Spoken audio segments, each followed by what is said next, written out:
that. I haven't really been, I haven't publicly discussed it much yet. I am someone who made a significant life change a few years ago. My dad has been through rehab a few times. That's something that him and I have both had our challenges related to this. And part of the conversation that I want to be a part of in the future is, um, normalizing a little bit that some of these struggles are real for families and what they go through and how it affects families, right? A lot of people deal in Al-Anon, which is, for families of alcoholics and what their personal struggles are. So, yeah, definitely more coming out in the book. And I do want to be a voice on this topic in the months ahead.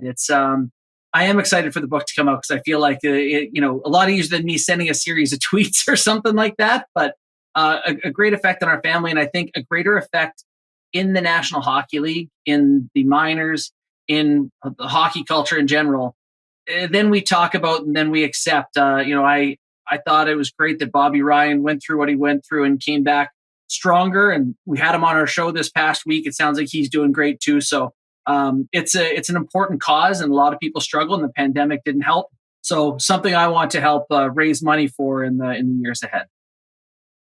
Yeah, we've made some great strides in terms of mental health. Well, we made some strides, let's put it that way, in terms of mental health and addiction. The Sick Not Weak and Bill Let's Talk, and it's really important for people who have struggled, because the tendency for us when we're in our cups, as they say, is to isolate, and so which is the worst thing you can do. And I got a real dangerous place here, that I live when I'm alone.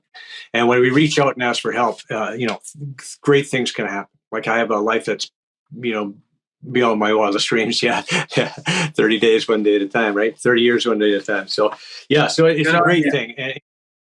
And I'm always trying to make it clear that, if you do have a problem, reach out and ask for help. There's so much help out there if you ask for it. And it doesn't make you a weak person if you ask for help.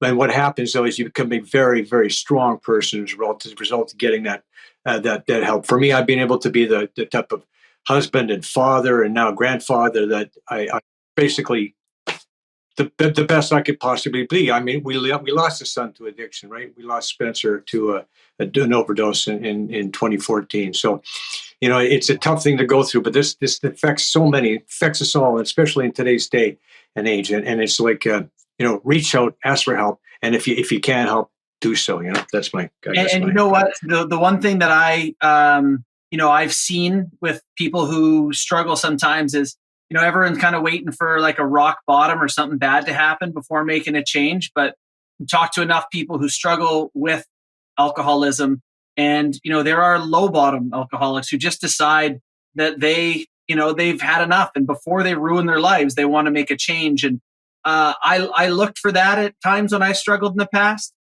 for people who made the change before the disaster, and they can be tougher to find, but they're out there. You don't have to wait for the bad thing. So anyone who's struggling, there's plenty of people to talk to, and it's never too early to make that change. Yeah, the old saying, the garbage truck is headed for the dump, but you can get off at any time. That's right, you can get off. Right?